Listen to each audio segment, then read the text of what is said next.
back to another episode for Loch's Monster Channel. So I had a fairly decent month considering that there was still snow on the ground when I finally started going back to the flea market. Most of this stuff was picked up at the flea market last weekend. Unfortunately, I don't have any footage of that. I just, didn't bring the cameras with me. I took my nephew with me and it was just, family day and we had a lot of fun. So I just wanted to show you like everything all together. There are some old school retro stuff in here and I'm gonna go through everything individually and talk more about that, but I just wanted to show you what everything looks like together. And I also wanted to say thank you very much, guys. At the time of filming this, I'm over 900 subscribers now. That is friggin' ridiculous. I can't be... I can't even speak. I don't even know what to say, but I'm truly grateful and I appreciate everyone's continued viewing and likes, comments, and all the new subscribers that keep coming in. And I will do a 1,000 subscriber contest if and when we hit that milestone. So without any further ado, let's get into all the stuff that I picked up in the last 2 weeks. Hey guys, so I decided to move it back into the game room. Not the greatest lighted in here. Lighting's always been an issue since moving to the new apartment, but I think this is as good as it's going to get for now. So I'm going to start with all the toys that I picked up, and 2 are from the flea market, 2 are bought from Walmart. So I'll start with those guys. Big Street Fighter fan. Not really collecting the amiibos anymore. I kind of got burnt out from it, but I did pick up Ryu. Ryu's probably my favorite Street Fighter character, and I'm going to try doing something that you see on some other channels, but I'm going to do a like challenge. So if we can get 55 likes on this video, and I don't care how long it takes because I'm probably going to do it eventually anyway, but 55 likes, I'm going to open up all my amiibos and maybe we'll turn that into a video. I've got about 20. Like I said, I ran out of steam, but in these boxes at the time I thought it was cool and I was going to put them up on the wall or something, but I have no room in this game room, so I'm going to open them up and I can fit more on a shelf. Next pickup, and I'm really happy about this because in Canada, Target closed, so we haven't had a Target in about a year, and the 2 Walmarts near me they suck for carrying World of Nintendo. So this is the actual full-size figure that I finally found, with the exception of the Ganondorf, but that was from a Comic-Con. And this is from Series 1-4, the Gravity Suit of Samus. So they had this and a bunch of Goombas in stock. I didn't want the Goomba, I wanted the Samus, so I'm not sure if I'm going to open her up. This mystery box prize is whatever it is, it's rattling around in there and it's tempting me. Next item I picked up at the flea market was the Pre-Computer 1000 Junior, made by VTech. This particular model came out in 1990, I believe, and you could play various spelling games, math games. There was even music and animals on it. On this system, you would change out plastic key cards to play different games. So we have classic trivia, we have word recorder, there's a piano, World Quest, and what have you. So when I saw this was like a real blast from the past because I remember seeing these in school and in the different centers. When you got sent to the pre-computer center, there'd be a bunch of these in the basket, you can take them out. This isn't the exact style of pre-computer I used to play with when I was younger. Mine was more of like a handheld, and if I can find a picture of it, it'll probably be popping up now. But just seeing this, I thought it was really cool. The guy had a few of them lying out, unfortunately not the one that I had as a child, but I picked this up for $6, and the guy was really cool. He showed me all the cards. I knew how to use it, but he wanted to explain it, and he seemed happy about it, and a little sad having to sell it, but I thought it'd be pretty cool, something more of a throwback to go in the game room. So it's no secret, but I've been noticing that retro games have just been getting overpriced in a lot of the stores that I frequent. In video stores, the retro stores, thrift shops, pawn shops. It's just been getting too much right now. I'm going to have to wait for yard sales and when I go back to the flea market to get my retro fix.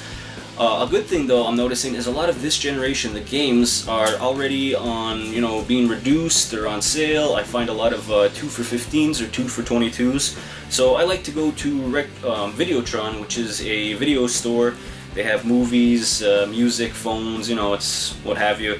So I picked up a PS Vita copy of Little Deviants. Haven't played it before and I don't know much about it, but just looking from the back, it looks like it's an overlay of the character sprites, and depending on where you aim it in your room, that'll be the background. Picked this up for $2.99, adds to the Vita collection, and I will try it.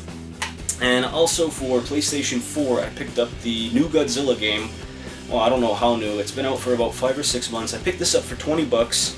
I got some flack from some people online already when I showed my pickup, saying that I overpaid for it, yada yada yada, but I'm a Godzilla fan, I still want to try it, and for $20 down from 60 or 70 just a few months ago, I thought that was a pretty good deal. Okay, these next pickups are also flea market pickups, and this just goes to show, even when you've been doing it for a couple of years now like I have, you still have to go back and not necessarily be persistent, but just keep asking, because even though it might all be the same category, like i.e. video games, they might have different prices for different items. So this woman team, I don't want to say they're lesbians, but I think they were lesbians. Not that I got anything against lesbians, I actually like lesbians. But these lesbians had a table of a whole bunch of video games. I love lesbians! Yeah! I watched the L Word on Showtime. Yeah!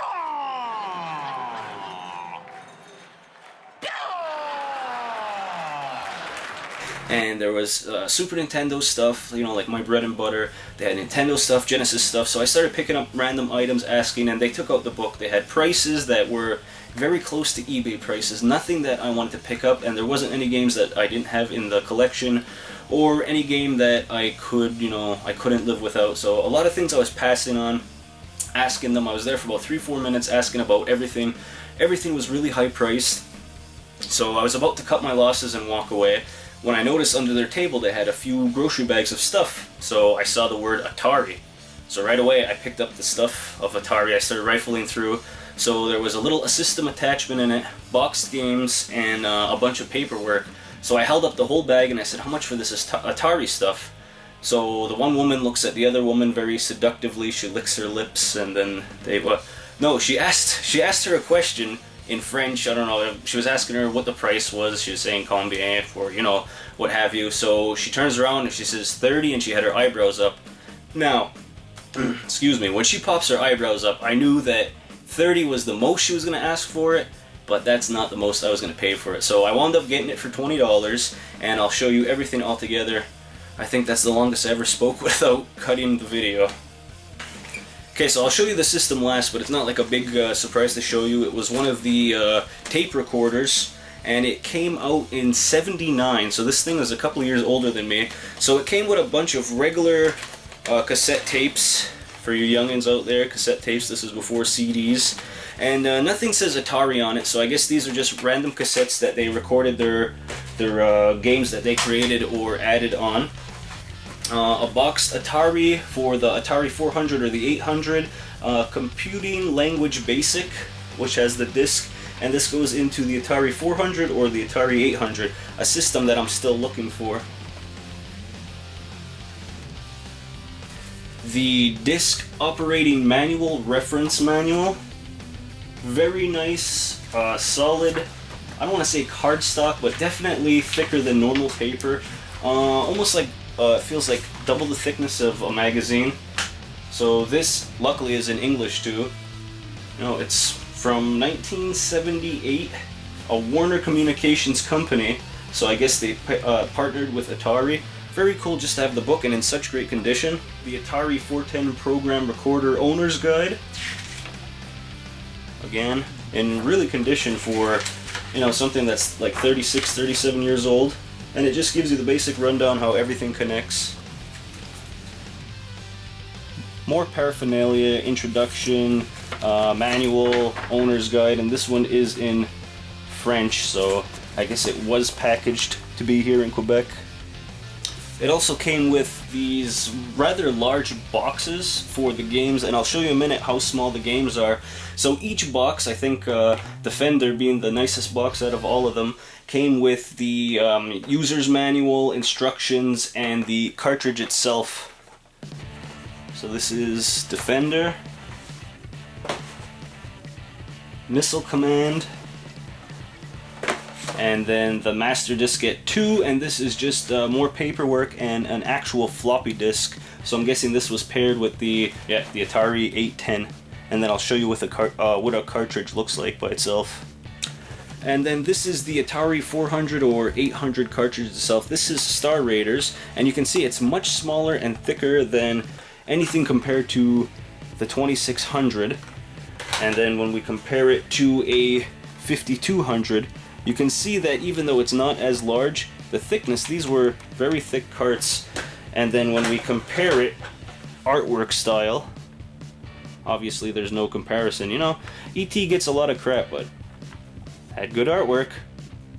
And this is the Atari program recorder itself in the box.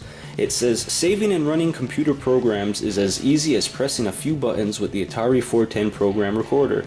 It stores and retrieves programs and data on cassette tapes.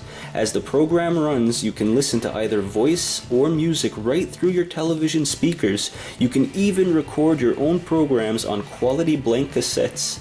It's an easy, economic way to get into the action fast. Just connect it to your Atari home computer and you're all set to go.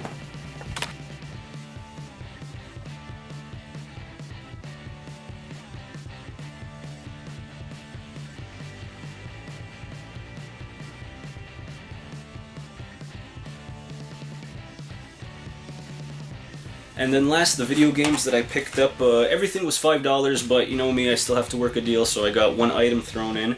So on the original Game Boy, I picked up Lemmings, kind of uncommon.